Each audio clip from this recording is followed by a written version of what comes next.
Okay, welcome in, people. I'm actually going to start with a few Kylie Rodney clips, and then we're going to get straight into it.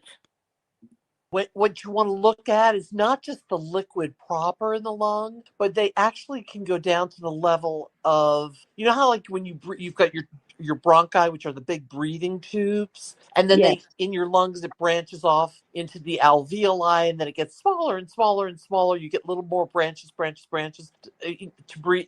That's how you get your air throughout the lungs. You can actually, an autopsy, take cross sections of the smaller, what we call alveoli, if you think of like the branches on a tree, right? And you can actually see if there was inspiration. Are the alveoli, is the tissue in the lung proper? Does it show that the person actually was taking in a breath or not? Is that what you just saw? Yeah. So it's just a big shadow there. You see that? It doesn't make sense, though. It's only 10 feet of water. We definitely have something man-made. Big. It's probably nothing, but it was a big shadow. It's something. Isn't that weird? I mean, it's just big. It's definitely something. Directly under us right now. What is that, Carson? Right there with the red thing? Yes, sir. How in the could they have missed it? That's impossible. You're looking at a very recent photo taken of Kylie about a month before she disappeared. We want you to pay attention to her jewelry. She's wearing very distinctive gold-colored necklaces, 1, 2, 3 necklaces, and we do believe that these were the same pieces of jewelry that she was wearing when she went missing. This photo was sent to us by her family, and out of respect for the family, we are releasing this photo and just urging everybody to please pay attention. If anybody comes across these pieces of jewelry, if anybody locates anything, to please immediately contact the Placer County Sheriff's Office or the Nevada County Sheriff's Office. We want you to pay attention to her jewelry, and we do believe that these were the same pieces of jewelry that she was wearing when she went missing. So we were told that we need to pay attention to those 3 pieces of jewellery that they believe that's what she was wearing when she went missing. In another statement, we were specifically told that she had worn those pieces of jewellery for the last 2 months and had not taken them off. So these are clips from my previous video that I did on this, and there is a comment there by someone who says that the small necklaces appear to be a hummingbird and a tiny sleigh bell. So let's have a closer look at images of those necklaces. So first of all, and most clearly, there is a gold rope chain. Now, of course, by the time you blow it up, it is a little bit difficult to see, but that top necklace, if you do look at it closely, you can see that is a hummingbird. Definitely a hummingbird. If not a hummingbird, it's definitely a bird of some sort. The description of the second necklace as a sleigh bell seems quite accurate too. If you look at the bottom, it does look like there is a split down there that you would see on a bell. It is definitely a globe-shaped pendant, and it is all gold. This is important to note. So from the photos of Kylie, what we are seeing is a rope chain, a sleigh bell and a hummingbird, and we were told that she wore these non-stop for at least 2 months before she went missing, and they believe this is what she was wearing when she went missing. Now that says that they were important to her, and it also suggests that she didn't swap around her jewellery when it came to her necklaces, right? Okay, so let's have a look at the description that was given of her necklaces in the autopsy report. So you can see there where it's underlined in pink.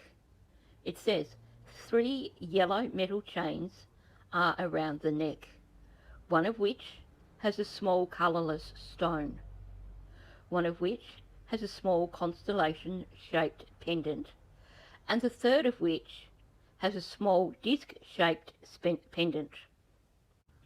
So right now you're probably thinking, hang on, that doesn't fit with what we've just looked at.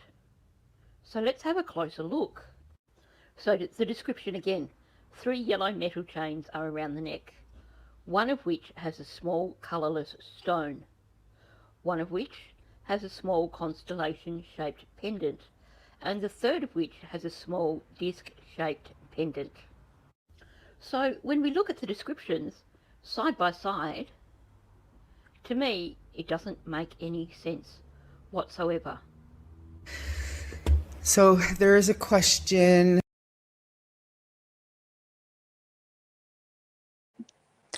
Shot straight past, straight into all our... my brain's just stuck on Kylie at the moment. Shot straight back into Janie's interview. I should have put a bit in the middle there like I usually do. Welcome in, everyone. Sorry for the short notice. My mod said to me about an hour ago, no one's doing a live, you should do a live. And I'm like, okay, but I have to get ready and get prepared. So I thought, well, do I or don't I? And finally got myself ready about 15 minutes ago. Hence the reason none of you got much of a notification.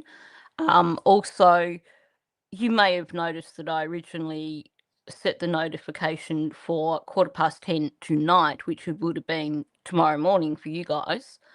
I didn't notice that. Thankfully, someone pointed it out. It's actually beautiful and sunny down here in the land down under today. Nice. We had a few overcast days, but today's a bit warmer. Just checking. I've only got one chihuahua here at the moment. Mouse must be over on the bed on the heating vent.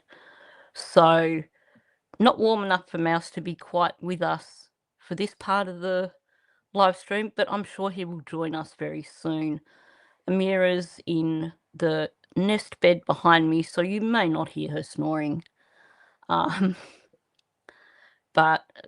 I'm here. I think Tarka's gone for the bigger bed in the other room, so it looks like it's just Amira and I doing the live stream for now. But I'm sure we'll be joined soon. Now, you froze in Ontario. What sort of temperature are you talking about? I'm guessing that's in the negative temperatures, like effing cold. I find it absolutely incomprehensible, the level of cold that you get in Canada. For me, where I used to live, cold was if it got below 0. Like, if you hit, like, -2, that was like, oh my gosh, you think you're gonna freeze to death. There were a few mornings when I'd be driving to work and I'd have, like, icicles coming off the windscreen of my car, but rarely would I be driving over snow to get to work, and that was only, like, because that was in the Southern Midlands. Most places in Tassie, you never drove over snow, and my equivalent of driving over snow is not Canada's equivalent of driving over snow. My equivalent of driving over snow is that you can pretty much tell where the road is because there's probably like a centimetre, like less than an inch of snow on the road. So you just follow the tyre tracks from other vehicles. So when I see all these photos of vehicles driving over real snow, it just does my head in completely. Oh, the winds? No, you can keep your winds. Cold and windy, no thank you. Yeah, not my idea of wonderful weather. So I'm going to push on with this Janie interview today. It won't be a 2-hour live stream, unfortunately, because while originally I had plans for today, that person messaged me this morning and said, oh no, I can't do it.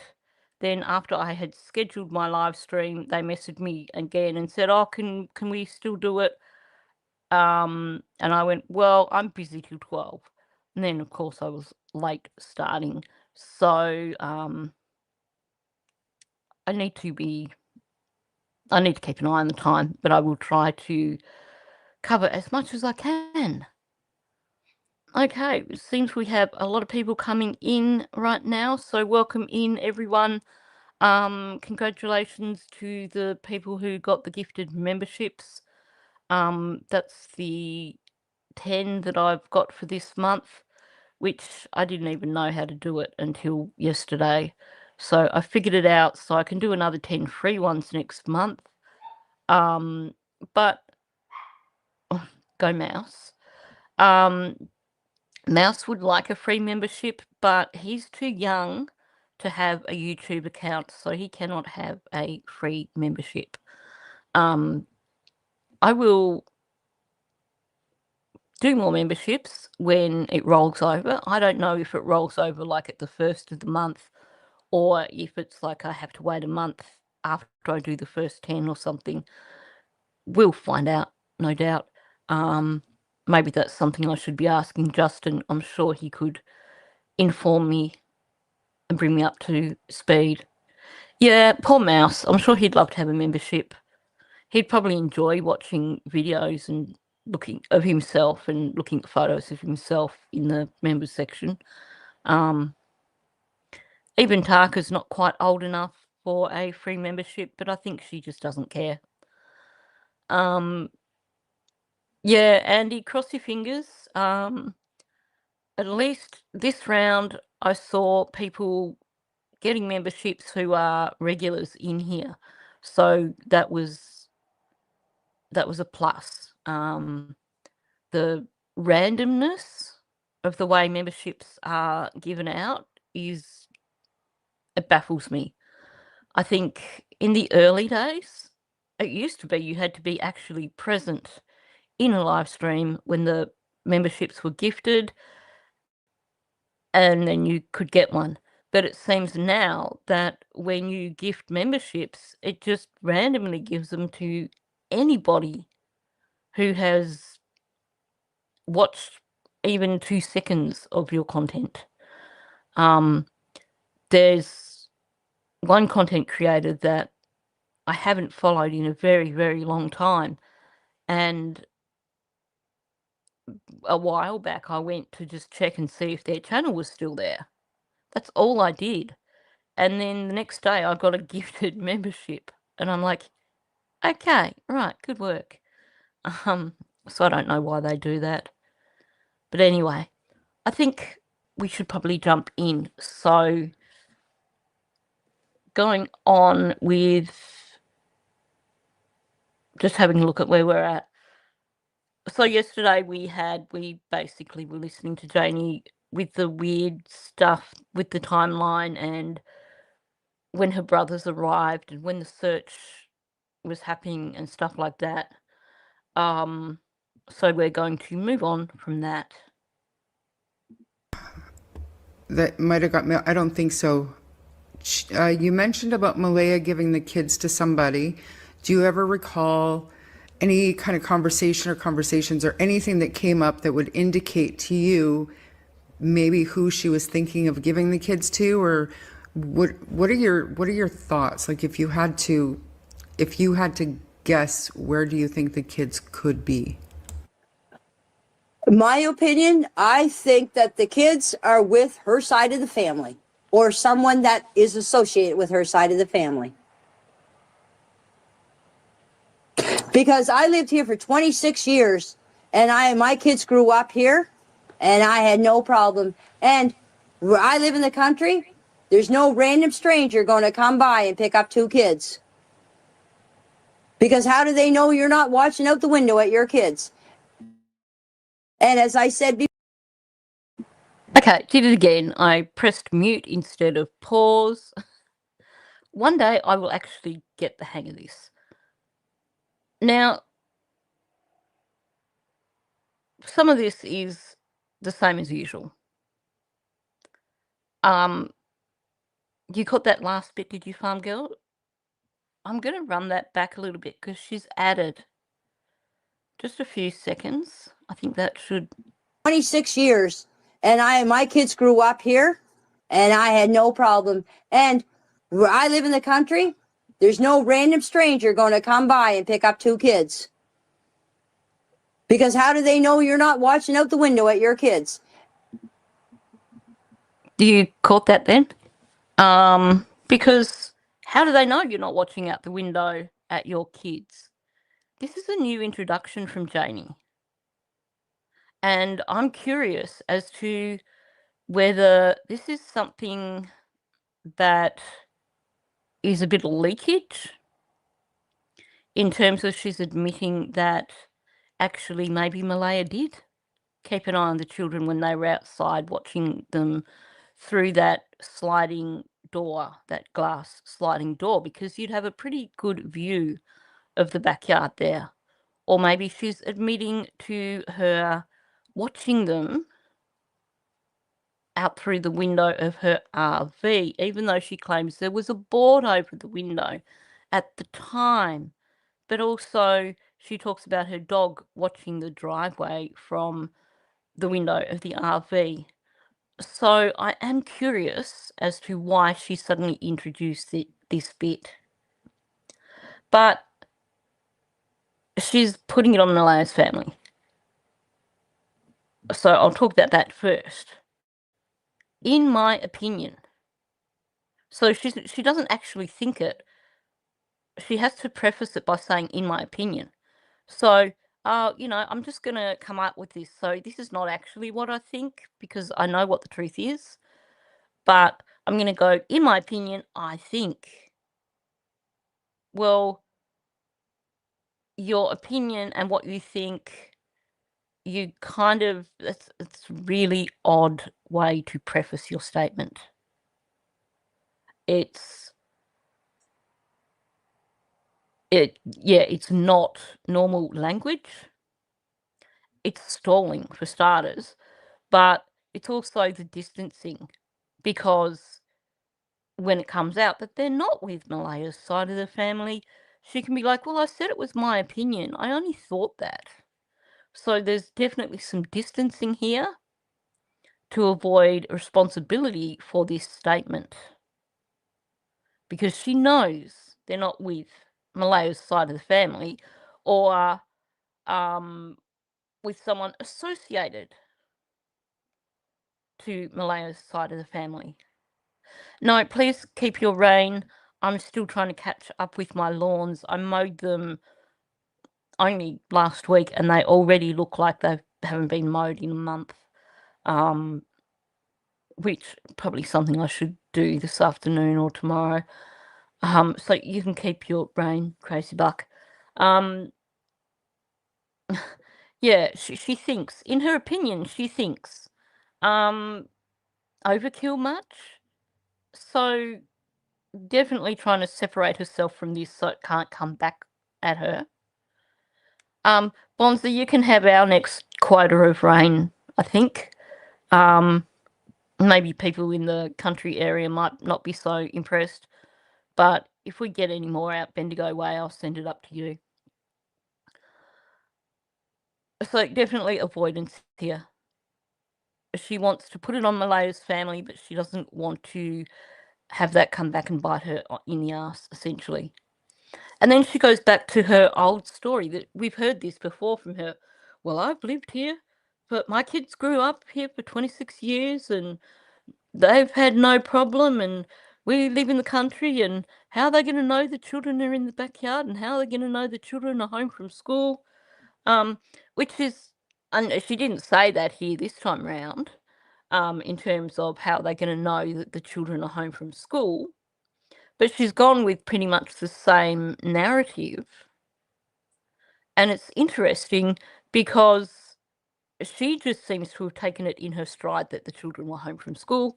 So how much of this is, well, I mean, it's all contrived, we know that.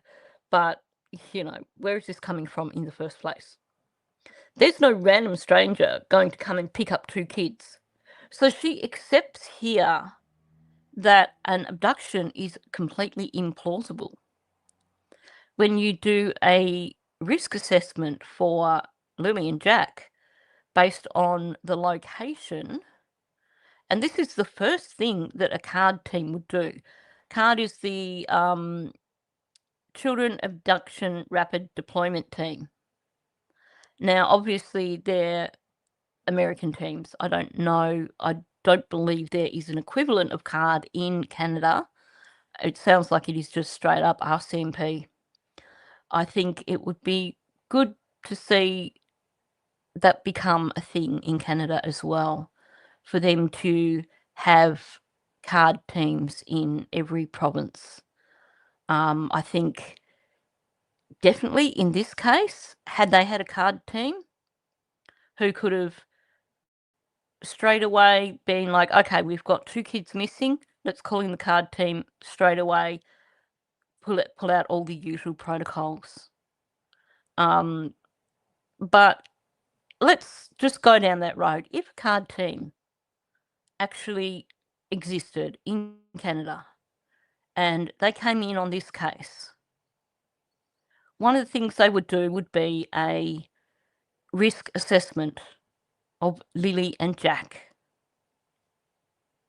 in terms of abduction. And it wouldn't even be a blip on the radar. First of all, CARD, it's Child Abduction Rapid Deployment. I will try and make a banner. Just bear with me while I try and type this. Actually, no, I'll just go back to comments. Maybe one of my mods or someone could type that into comments, and then I can just put it up. It's going to be faster and easier. So CARD, C-A-R-D, it's Child Abduction Rapid Deployment Team. And it's an American thing, but it would be really good to see in Canada. It's something that was set in place by the FBI, but you have a lot of really skilled investigators in the United States who are basically CARD investigators. This is something that Chris McDonough talks about quite a bit on his channel. He's what the heck is Chris's channel called? My brain is just The Interview Room. Thank you, Bonza. So Chris McDonough was actually trained with CARD, Child Abduction Rapid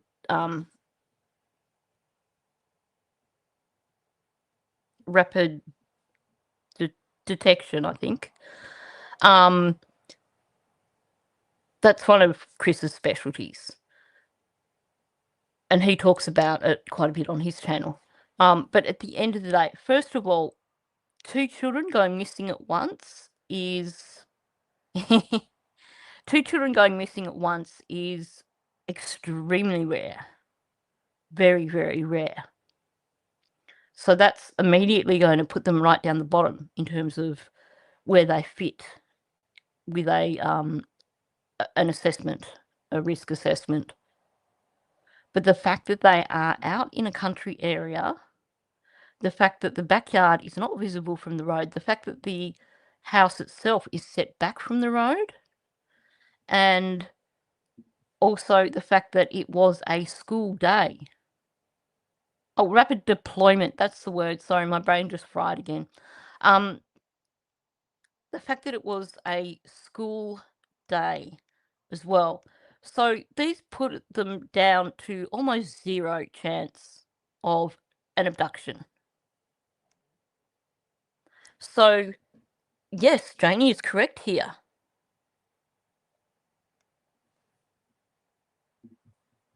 Yeah. Classic and sincere, typical example. Very, very rare that you have 2 children abducted. I think As far as I can think, the last double abduction here in Australia would have been 1973. There was 2 little girls that were abducted from I think it was the Adelaide football ground. They huge balls up. I need to cover that case because it is quite an interesting one. But, it is a major rarity. So Janie's right there. But the thing is, she's giving us absolutes here. Either or. So what Janie wants us to believe here is that the only possibility here is either they were abducted by a stranger or they were taken by someone connected to Malehya's family. So she's completely discounting the possibilities of them wandering off into the woods or, of course, the possibility of something happening on the property and being covered up. She's taking them off the slate completely because she wants us to believe that Malehya's family have the children. So she's basically saying, well, it must be because it's not going to be just a random stranger come and take them. So flawed logic here. Really, really flawed logic. Yeah, Tucker, who apparently barks at everything and yet didn't bark at anything when she had her interview, went over to the gate to check out the cameraman. But, Tucker always alerts. Yeah, exactly. There's so many flaws in this ridiculous story. Particularly given that Meadow is basically Daniel's daughter. If you had concerns, if you were in a bad relationship and you wanted to get your kids out of there safely, well, you would get the baby out of there as well. Especially, I'm going to go out on a limb here. Based on what happened after Malehya left, based on all the idiocy around Malehya allegedly doing a runner to the reserve, when you listen to Durwood and Daniel's stories, and I've said this before, it sounds exactly like they set Malehya up so that CPS would take Meadow off Malehya. And it sounds like the plan was to have CPS take Meadow and then have Logan just waltz in and take custody of Meadow. I have no doubt whatsoever when we look at that we've heard these various talks of Malehya was going to leave, Daniel knew Malehya was going to leave, all this sort of stuff. Now, we don't know how much of that is truthful. We have heard about the handyman story. It did backfire big time because they both lost custody of Meadow, and I don't think either of them are going to get custody of Meadow again. But let's say, hypothetically, that Daniel had some idea that Malehya was thinking of leaving. This is a guy who his number one thing is the need for control. We've seen this situation with Malehya doing a runner, allegedly, and then Meadow being taken. And it appears that was a setup from Durwood and Daniel to make sure that Malehya lost custody of Meadow. So Daniel, almost certainly, if he thought Malehya was going to leave, would have said to her, if you leave, I will take Meadow. That's how these relationships work. That's how these coercive relationships work. He could not weaponize custody in terms of Lily and Jack because they're not his children. How do you control your partner if they are wanting to leave?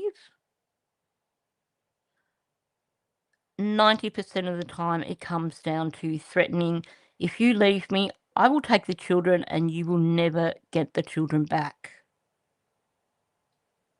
So, given Daniel's personality, given that that is quite often what we see in these sort of issues, given the issue with how Malehya lost custody of Meadow,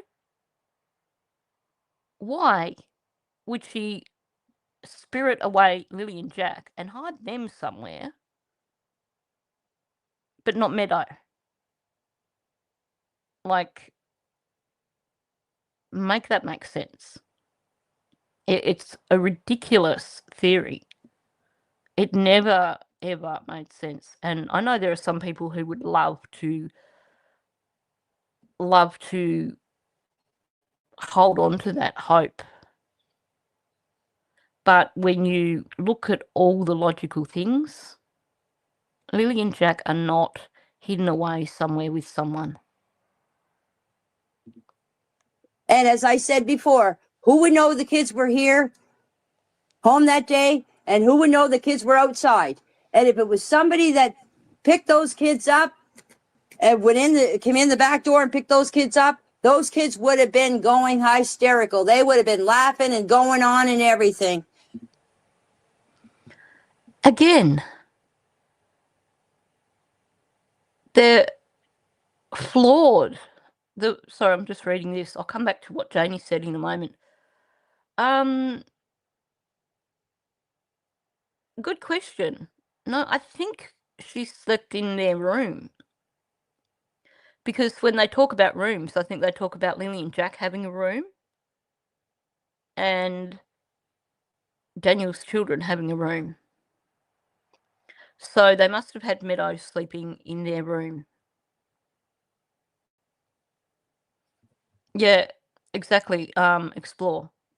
It's one of the major manipulation techniques that you see in these sorts of coercive relationships. And Daniel, he could have written the textbook for it. Everything he's done that we can see fits the profile perfectly. So I have no doubt that that would have been the threat. If you leave, we're taking Meadow and you will never see her again. So why get Lily and Jack out? Why not get Meadow out? So what Janie was saying here, again, pretty much undermines her whole argument. She says if someone picked them up, or if someone picked them up and they went in and came in the back door, the kids would go hysterical. You'd hear them laughing and going on and everything.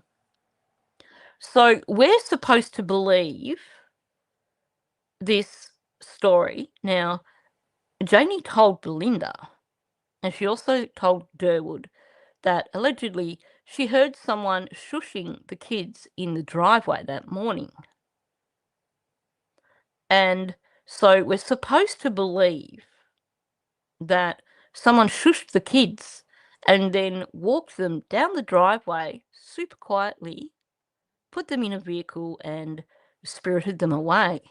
Now, Janie's just pointed out here, if someone actually came into the house, because this is a theory that Daniel tried to put out there for a little while there, and then clearly he realised that wasn't going to work, and now they're trying to backtrack from it, trying to forget the fact that it was Daniel who came up with this part of the narrative of someone coming into the house.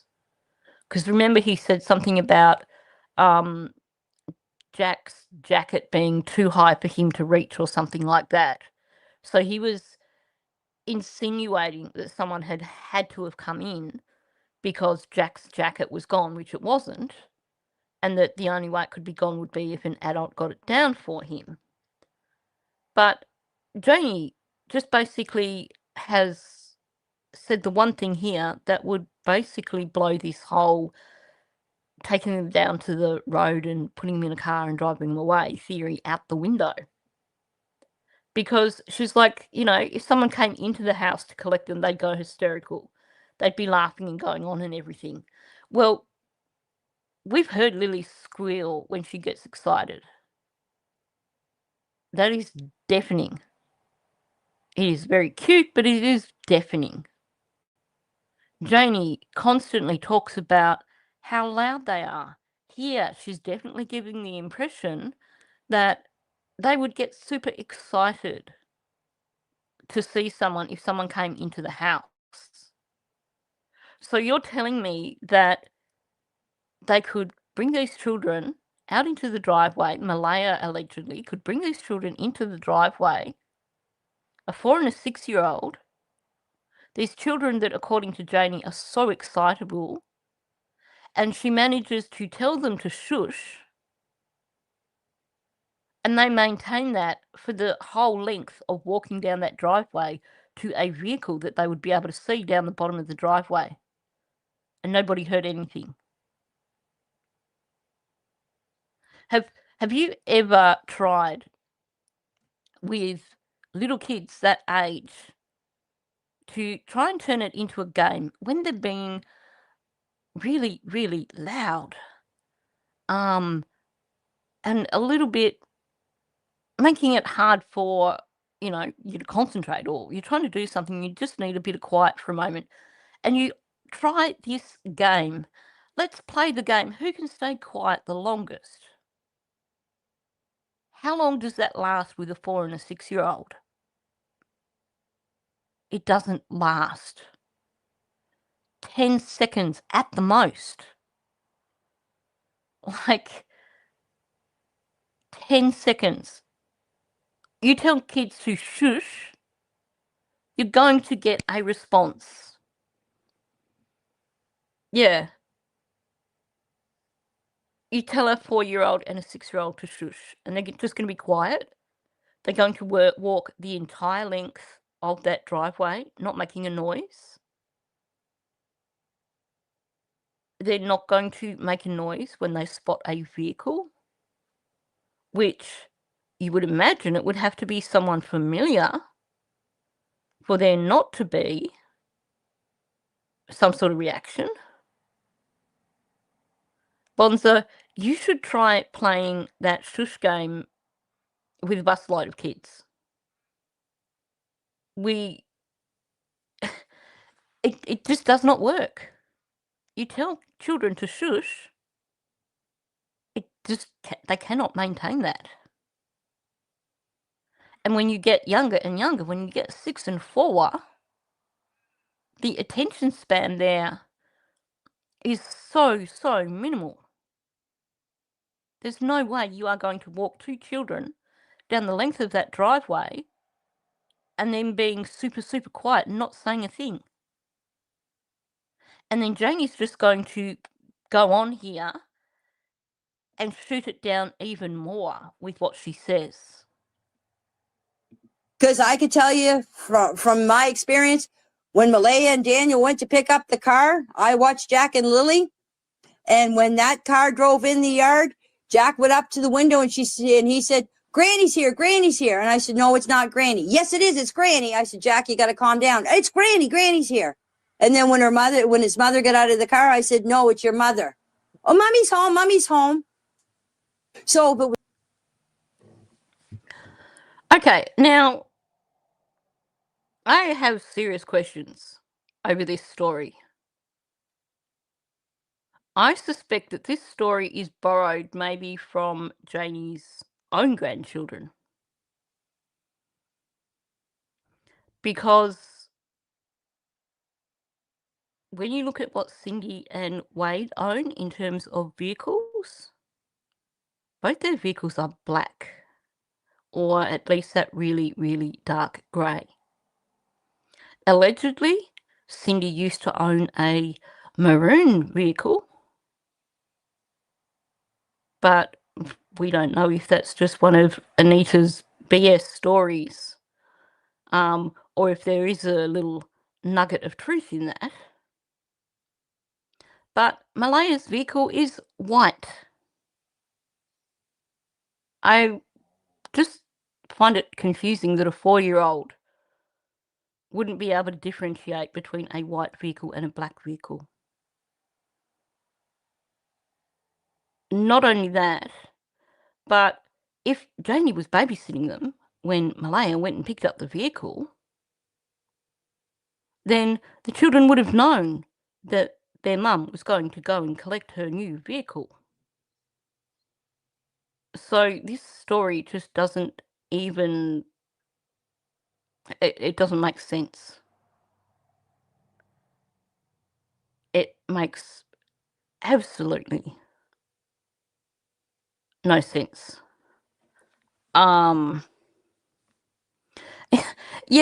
and then they tried to say that this woman, the Anita Tension, tried to say, oh, it was Malehya's car.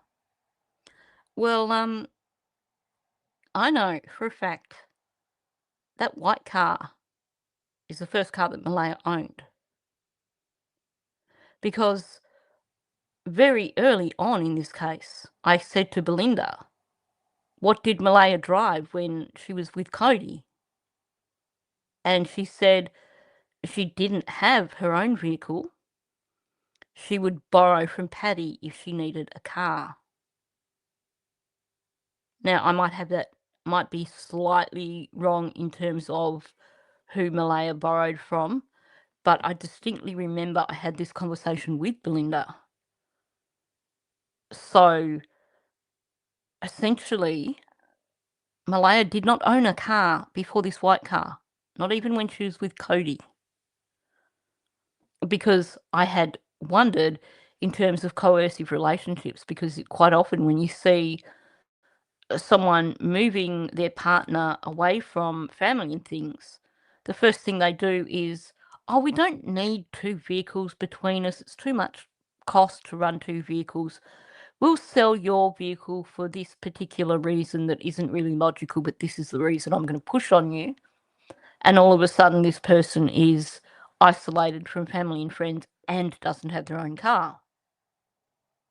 So I don't know why this story that Anita came up with, where this even came from. The maroon car wouldn't have even been a trade-in, because Paddy was the one that funded this vehicle. So it wasn't a trade-in. And Malehya got her vehicle early April. Anita is claiming that the maroon car was traded in after the children went missing. So that story just is full of holes, completely full of holes. But as for this story here, it doesn't make sense to me either. Because, yes, they may have been a little bit delayed in terms of their learning, in terms of social skills, because of complex trauma. And I do believe that it was CPTSD. But you listen to the discussions of Jack and his curiosity with the bugs and worms and stuff. They weren't stupid kids. So I would find it very surprising if Jack truly thought that it was Cindy and didn't think that it was Malehya turning up with the new car that they probably would have been told about. Somebody that came in, nobody would come in this backyard and take those kids out of this house, because they Daniel and Malehya would have known. Yeah, right. So Daniel and Malaya allegedly didn't hear the sliding door open. They didn't hear the children go outside. According to Malaya, the children must have played outside for a little while. No reason given as to why she believes that. So apparently they were playing in the yard for a while. According to Janie, they were playing in the yard for a while. But Malaya claims that they had no idea the children were outside. And now Janie is saying, well, if someone came into the yard and into the house and took the children, Malaya and Daniel would know. They would know because they would hear someone out in the yard. They would know because they would hear the sliding door open. Which bit is it, Janie? Because these two stories don't seem to match. I mean, for starters, Malaya's story of they were playing in the yard and we didn't know is BS. Because their window backs out onto that yard, and if Janie is saying the children were being noisy, of course they would have heard them out in that yard. But you can't say it's one and not the other. Daniel Malaya had no idea that the children got out and were in the yard because they didn't hear a thing. But then, according to Janie, if someone came into the yard and came into the house and took the children, Malaya and Daniel would know. Well, if someone was doing that, you would think they would be doing it quietly. There's no logic to this story here whatsoever. I mean, we know it's all made up BS anyway. And what about the dog? Because supposedly he barks at everything. To get up the driveway, into that yard, and into the sliding door, you would have to walk past Janie's RV. And apparently Janie's dog sits in the window. So make that make sense. Because it doesn't. My dog would have known.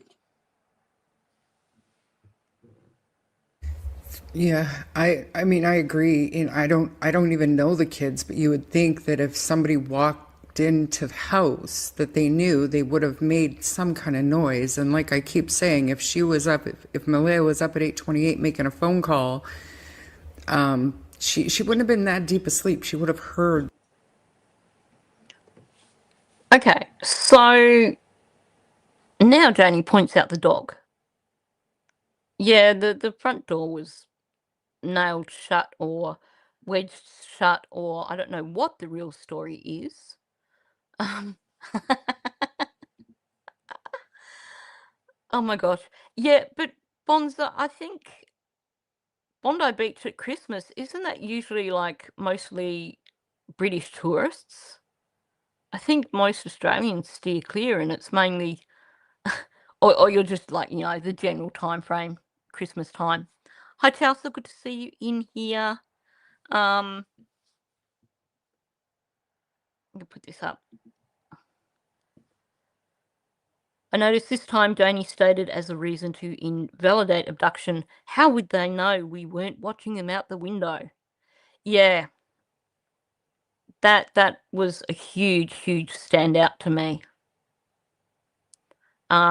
We discussed that just a few minutes ago with, what is she talking about? Is she talking about her RV? Is she talking about the house? There's so many holes in this story here. But the big thing here is Janie's going out of her way to establish that these children are so noisy. She's going out of her way to establish that they get excited when they see a vehicle that they don't even recognize. She's basically giving this story. They got excited when Malaya brought her new car home and they thought it was Cindy. And that makes no sense, like I said. And we've got the dog that barks but doesn't bark. None of what Janie's saying here makes sense. And saying, well, yeah, great. So apparently Mouse agrees that it makes no sense. In fact, he's so incensed by it that he's just going bonkers. Sorry about that. I hadn't even realised he'd snuck under the desk there. They're doubling down here, you know. Even Charmaine's agreeing.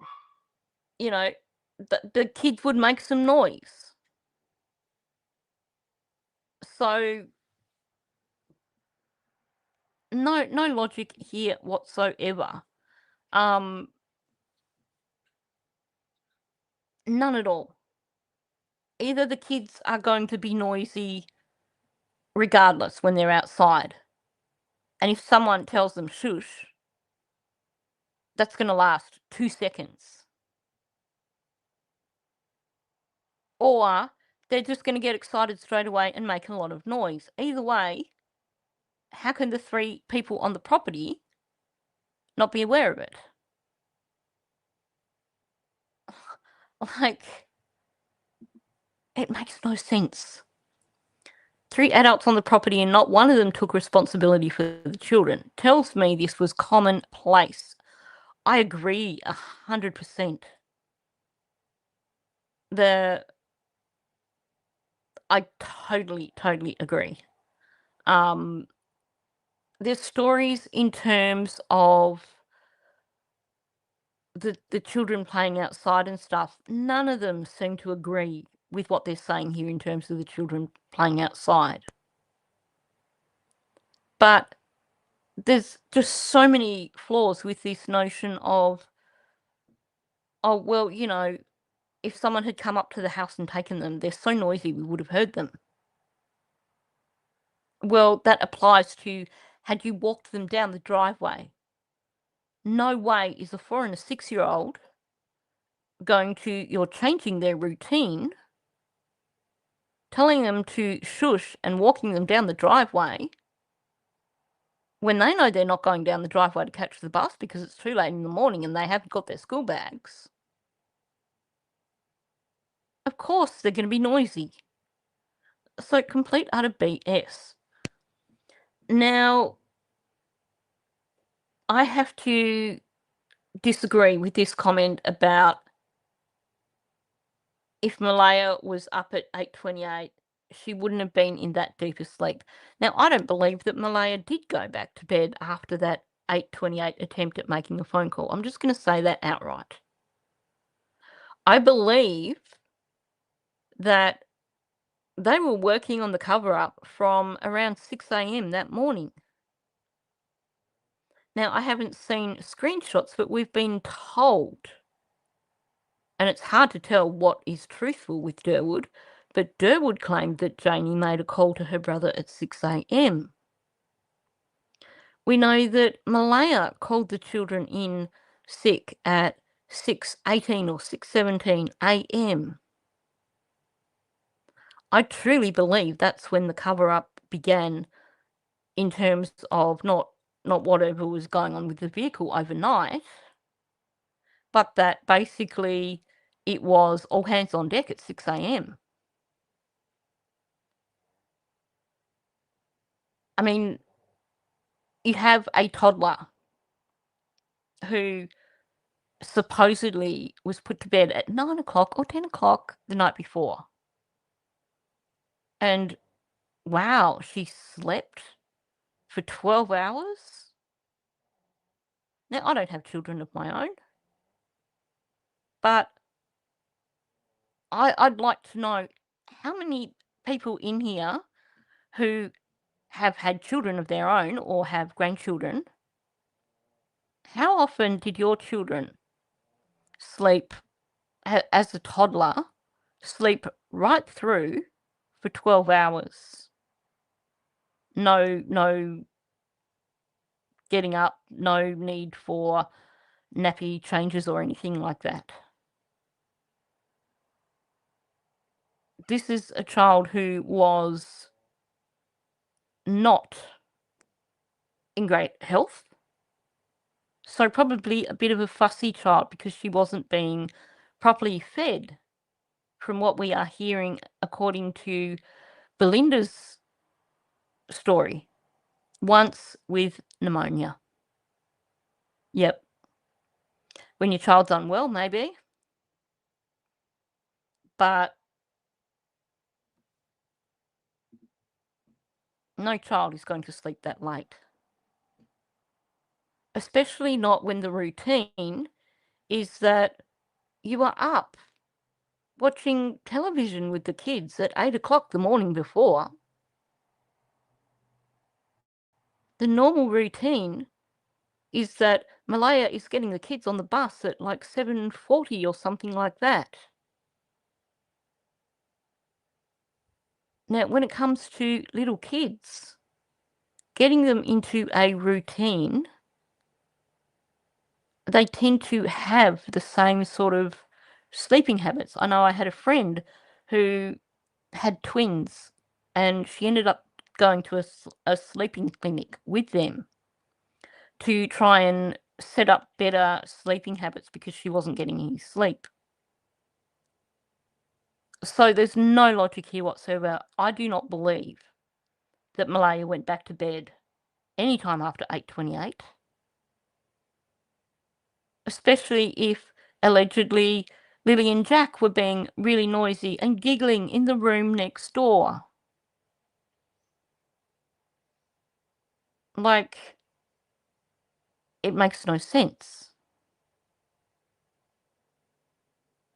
No sense whatsoever. So, I don't think Malehya did go back to sleep before 8:20, after 8:28.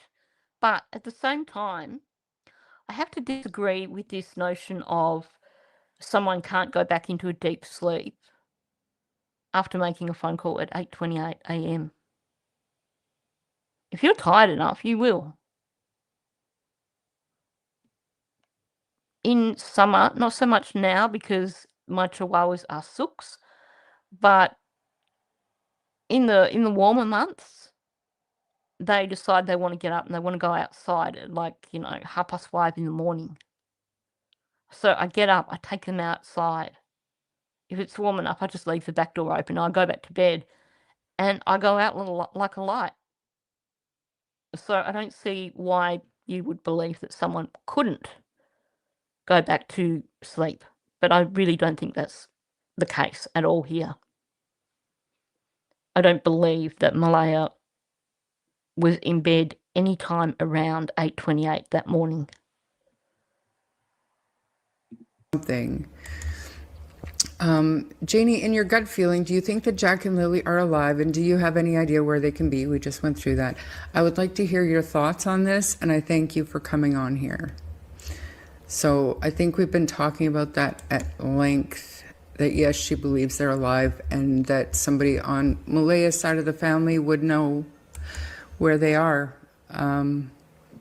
It's so amusing that Malehya's family don't really say who they think has the children, but Malehya claims that she believes the children are still alive.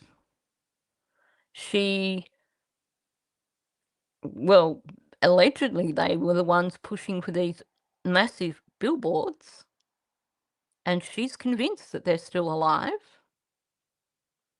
We haven't heard the theory on if they're still alive, exactly what happened or where are they, given that detectives have said no sign of an abduction. And we hear from Daniel's side, and they think they're still alive too, but they think Malehya's family have got them. And I just want to point out, any time cases like this end up being criminal cases, they always start out as, we think the children were abducted. You wake up at 6 a.m. My dog hears I want to call you somebody else. I'm very sorry. My dog wakes me up, thanks to Daniel. I'll be sound asleep. Daniel will go out to the woodshed and get an armload of wood, and my dog barks, and my dog sees Daniel every day, and yet he barks at him. And he knows him, but yet he barks at him. This is a new story. I'm wondering what the purpose is for this story. I think definitely part of it is because people have commented on her dog not barking, but she's trying to establish here that the dog even barks at Daniel. And yet, like I said earlier in this live stream, in that interview that Janie did, she opens the door of her RV, lets the dog out ahead of her, and the dog just trots over to the gate to check out the cameraman. Didn't bark. Didn't react at all in that interview. Yep. Oh, whoops. One of the worst nights of my life. And the other one that gets me every time is we are filled with pain and sorrow. We're filled with pain and sorrow. But, you know, Malehya's innocent. Malehya knows nothing about this. She was in some protective bubble when her children went missing, heard nothing, knew nothing. And yet, when we listen to that interview, when we look at what is written in her statement, I call BS. Pain and sorrow is not what you feel when your children are missing. Pain and sorrow is what you feel when you are grieving. Yeah, Brookie's got it spot on. Pain and sorrow is about grief. At the time that she did that interview, that was day 2. By that point in time, she should have still been in a panic. She should have still been freaking out over where her children were. Not talking about pain and sorrow. Not saying that last night was the worst, one of the worst nights. One of. What other night could possibly be as bad as the one single night after your children vanished? Maybe because the reason you are saying one of the worst nights is because they weren't in their beds the night before either. I cannot understand how people could think that any of those 3 people who were present on that property at the time those children went missing did not have a part in it. Whether it was they caused it, or whether it was that they were aware of it, they witnessed it, and they helped with the cover-up.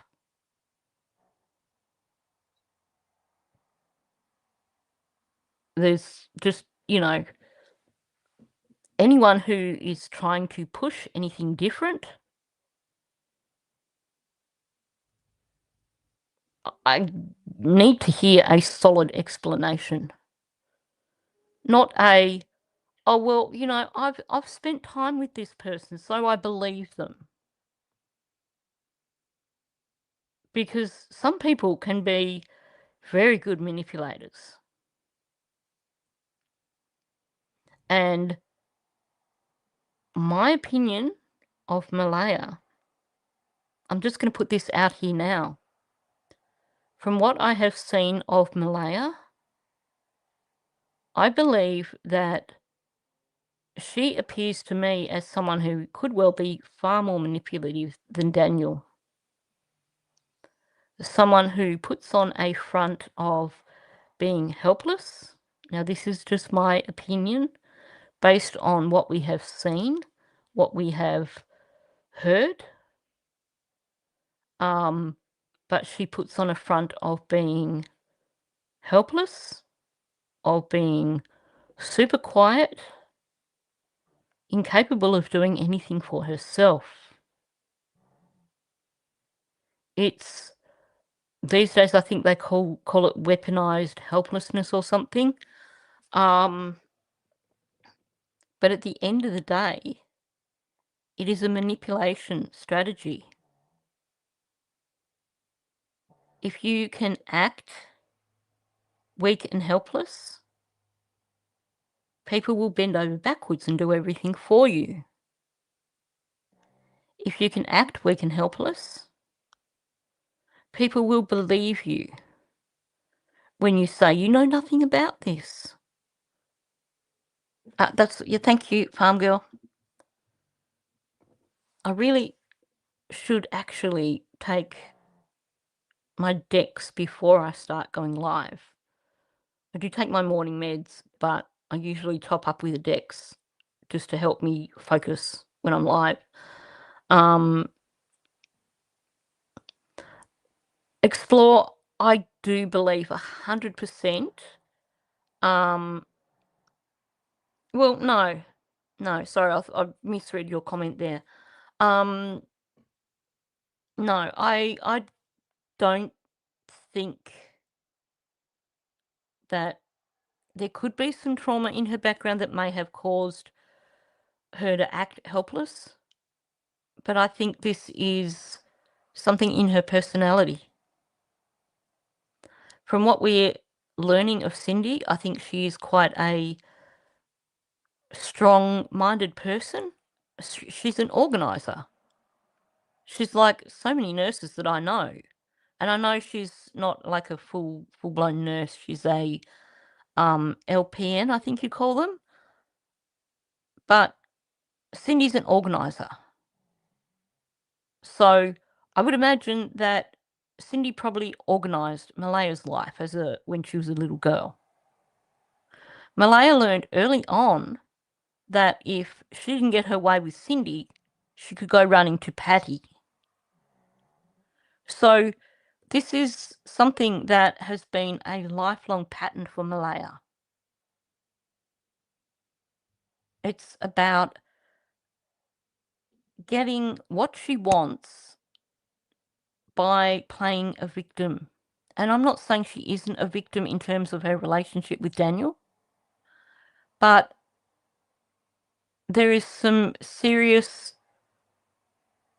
manipulation going on here, but it's a really underhanded kind of hidden manipulation that a lot of people don't see.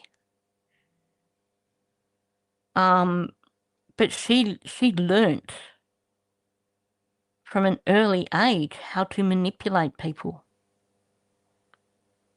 in my opinion.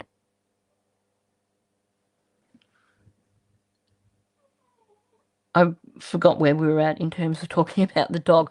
Oh, talking about her dog barking at Daniel and this being a new story. Now, one of the things that she does establish here is Daniel going out of a morning to get an armload of wood and waking her up. Now, I'm presuming it's of a morning. Maybe he goes out late at night and gets an armload of wood. I'm not sure.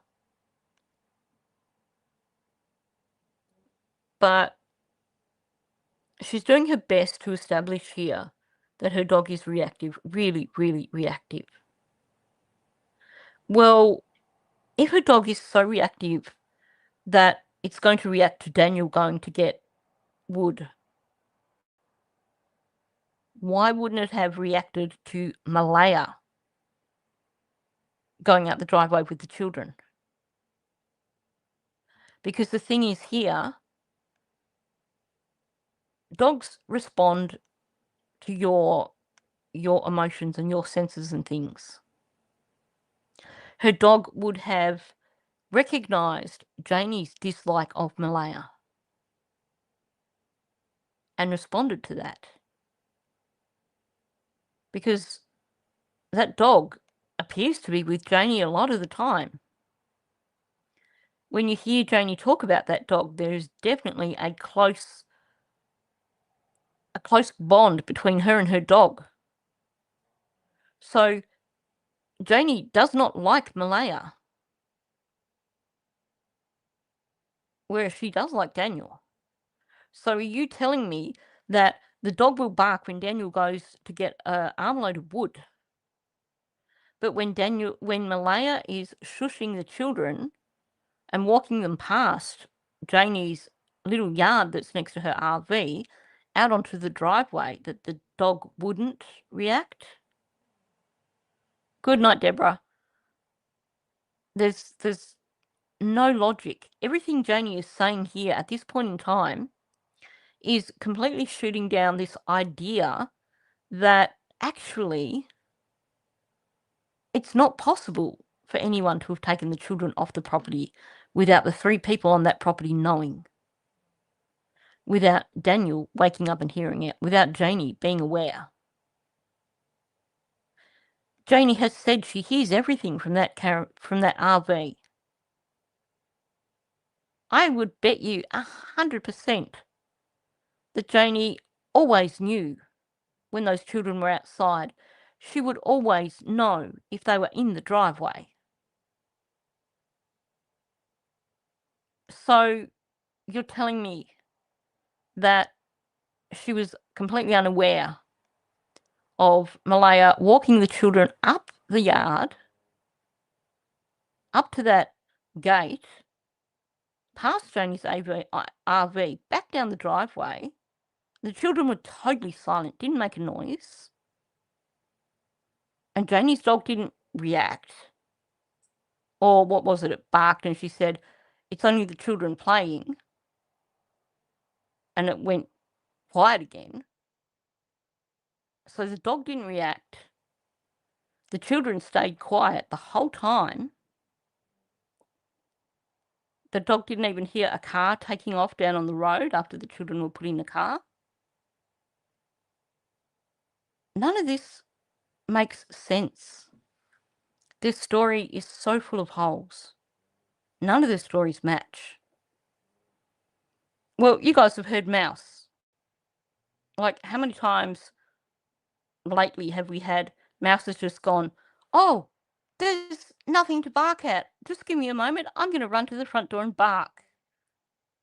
Just because he can, because he's a dog.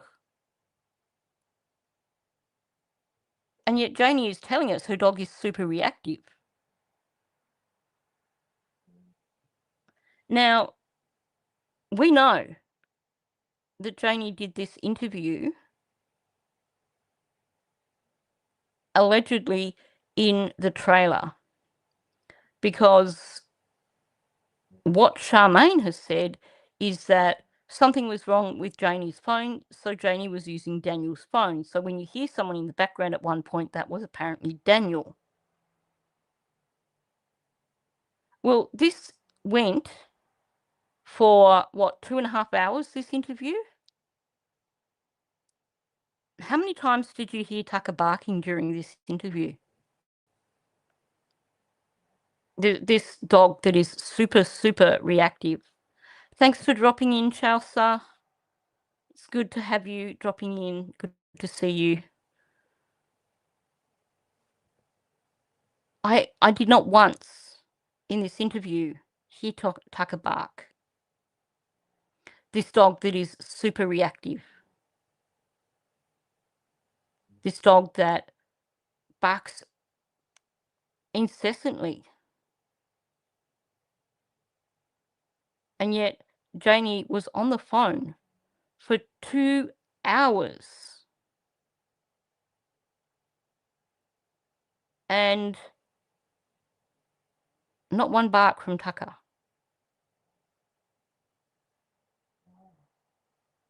So it makes no sense. Absolutely makes no sense. Okay, how are we going for time right now? Oh, we've got a bit more time. You'd be in bed sound asleep, and the next thing you know, the dog is barking because Daniel's out getting wood. So if my dog barks at Daniel, which he knows him, sees him every day, why wouldn't my dog bark at two kids out in the yard when they see every day?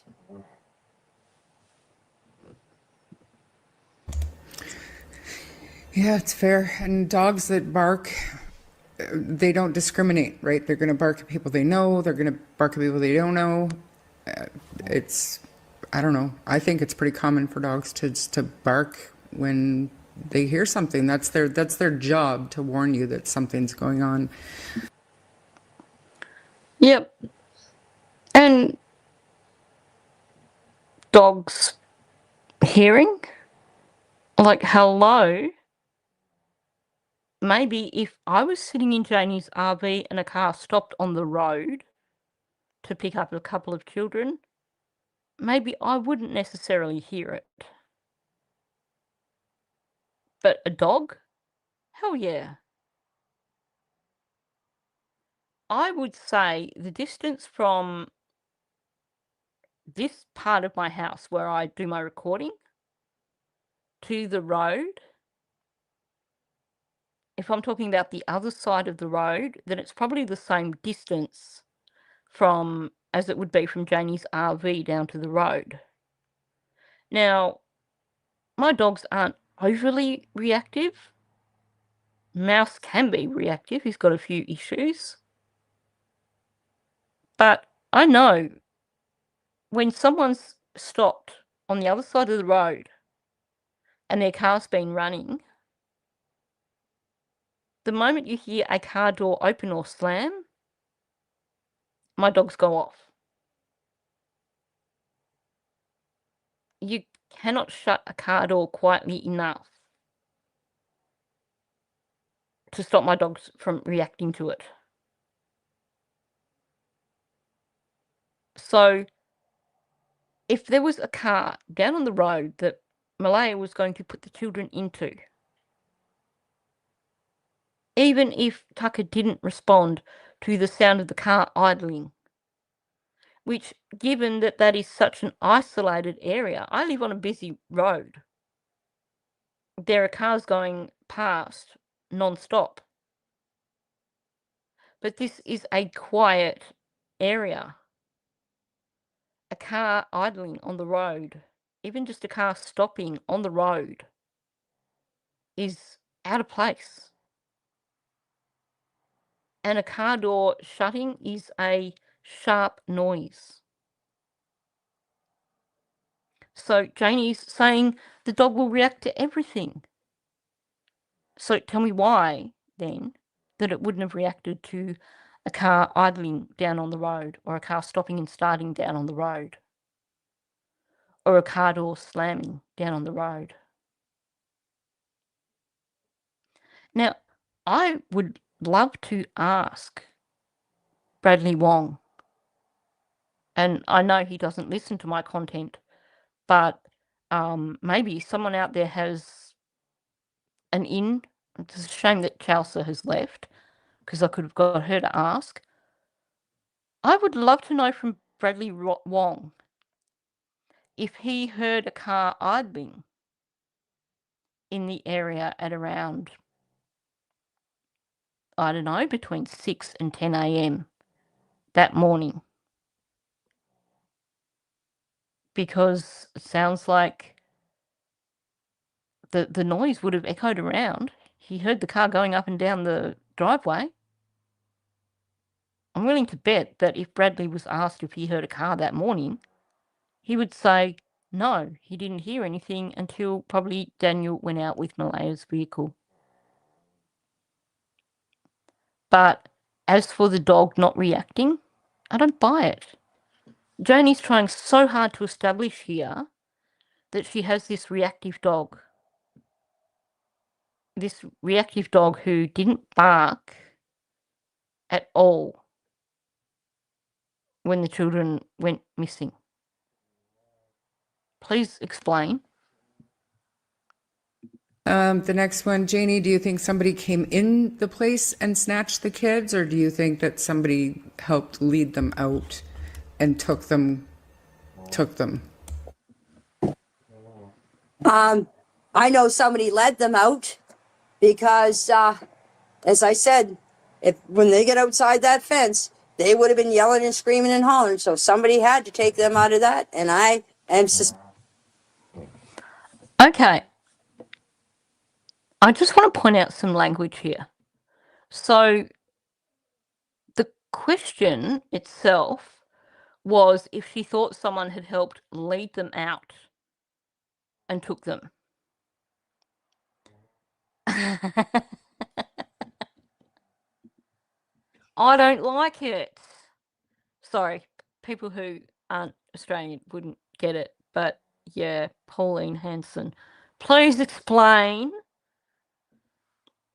Anyway, taking the mickey out of extremely racist Australian politician who is just a major embarrassment to the entire country. Now, the question basically was if someone had led them out and took them away. So Janie did what you would expect in this sort of situation. Her answer reflected the question.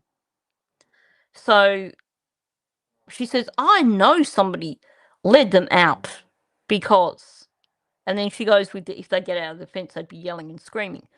Well, they still would have. You're not going to shush them for the entire driveway. But her language then changes. She doesn't continue with that someone led them out. She says, so somebody had to take them out of that. So notice the shift in speech here. The first part, the leading them out, is in response to Charmaine's question. But then because she's gone with, she's doubled down on the, well, they would have been noisy. She's, again, over-explaining, trying to be overly convincing. But because she's thrown that in, when she goes back to answering the question again, she's thrown out the concept of them being led and changed it to somebody had to take them out of that. That is basically a huge indication to me that the children were removed from the property deceased, because her brain has basically corrected the language when she's gone back to it, because she knows they were not led off the property. She knows they were taken off the property. As in, they did not walk off the property. They were not alive when they left that property. So her brain has corrected it to them being taken as opposed to being led. I think that's something that really stands out to me in this statement. It just seems really significant here in terms of the language shift. It was Malehya that took those kids out of this house and took them and gave them to somebody. That's my opinion. And then Bonnie, just wanted to let you know that it's not your fault, not at all. You were not their parent. They expected too much, I feel. Okay, let's not sympathise with Janie. It's not your fault. You were not their parent. They expected too much. I'm sorry, I can't get on board with that. Because Janie has admitted to us with the things she's said that she was aware of what was going on that property. But again, we have Janie trying to establish that Malehya took them. And she gave them to somebody. So now it's not just them being hidden away somewhere. She's given the children away. So Janie just cannot get her story lined up at all. No, not a chance. But, yeah, we cannot absolve Janie for responsibility in this. I do not buy that at all. She's said too many things that show us that she was aware what was going on that property. And her whole story around the disappearance doesn't add up, which suggests that she knows what happened. Yeah, the Tucker tells me stuff. Yeah, I'm just looking at that. She does. Definitely, I think Tucker is very important in her life. Bonza, I agree with you. I do think that the reactive dog that was heard was probably Justin's dog. I don't believe that dog had anything to do with the disappearance of the children. I believe that the sensitivity over the dog comes from wanting to avoid acknowledging that the dog was on the property, because then that would also show that Justin was on the property.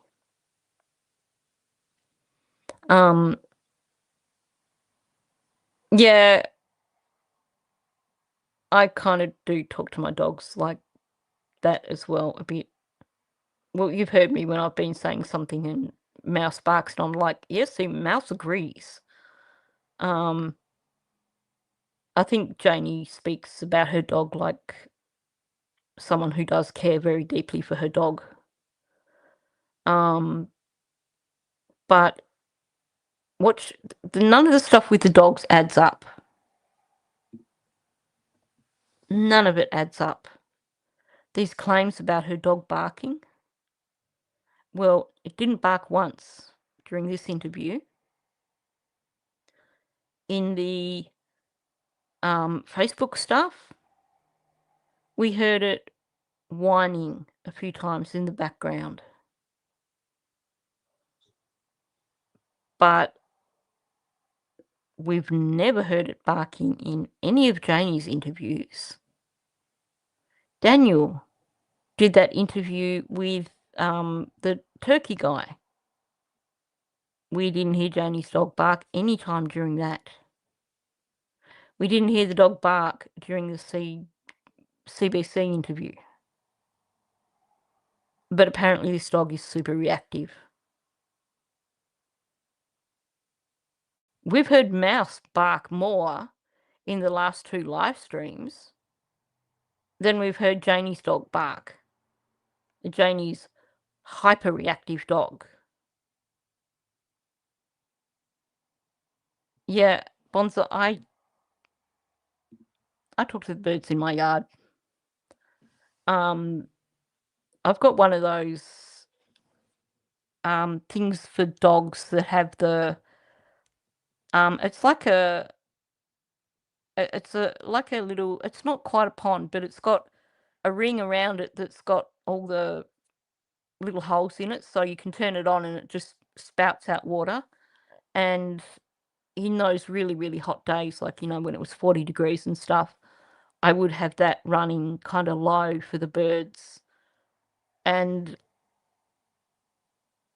towards the end of summer, there'd be 1 or 2 birds that would rock up on the fence when they saw me come outside, waiting for me to turn it on, and I'd be like, just wait, I'll get to it in a minute. So yeah, I do talk to the birds that visit my yard. It's not like, well, it's like a sprinkler, but it's a play pad, so it's a round thing. Yeah, that's Amira snoring in the background. Can't you hear her now? Oh, she's stopped now, but she's been snoring pretty loud through this. It could be just because she's not quite under the desk this time. But she has been snoring flat out. It's a round thing. It's a flat mat, and it has a ring around the outside that when you turn the hose on, that ring fills up with water, and then the water spouts up from the ring into the middle of the play pad. It's meant for dogs, but my dogs never get a chance because the birds love it. Well, I'm surprised you couldn't hear her. She was snoring really, really loud. She's stopped now, but she was just snoring flat out just then. But I think probably because she's not directly under the desk. Mouse is directly under the desk. Amira's in the little nest bed that's a little bit behind me. So maybe she's just not. Oh, yeah. My last chihuahua had, well, I've got a baby pool still, but my last chihuahua had the baby pool, and every day, like from the beginning of spring right up until probably, late April, like, when it's just really starting to get cold, he would be insisting every day on me going outside and playing with him with his pool. He loved, you basically had to squirt the hose for him, and he would chase the water from the hose in the pool, and he could do that all day. He would go out there non-stop and play in the pool all the time, and you'd have to do it 2 or 3 times a day. He loved it. You have a chocolate lab who hates water. Taka is half lab, and she loves water. One of the things that I do feel a little bit guilty about moving to Bendigo because it's so far from the beach. Because Taka used to just love the beach. We'd get to the beach and she would be straight down into the water straight away, and she'd paddle along in the water for a while and just have a great time. These days, not so much. We drove down to Geelong last, it was before I did my shoulder, I think. So it's quite some time ago. And she was just like, she paddled a bit and she's like, yeah, don't want to do this now. But she used to just love the water so much. Rex, my little chihuahua that I had, he also used to love the water. And the hilarious thing was that he could be bowled over by a wave, but he didn't care. So you have this pint-sized chihuahua who you get to the beach and he'd be straight in the water as well. Amira and Mouse, they really couldn't be bothered with it. Anyway, looking at the time, it's probably a good time for me to start wrapping this up. Thank you so much for coming in, everyone. Congratulations to the people that got the memberships. Now that we know how that works, I'll be able to start doing monthly memberships, so that's cool. If you haven't hit the like button, please do so on your way out. And if you are someone that is listening on replay, please leave a comment. I really do enjoy reading people's comments on my videos and my live streams and stuff like that. So let's finish it here. Thanks for coming in. I actually do have a channel called Chihuahua Capers, which is just basically I'll add a link to it in the description for this. So when I get around to putting the description for this in, it's basically, it's not monetized or anything. It's just an itty bitty channel where, yeah, I'll put the link in the description because I would struggle to get it right now.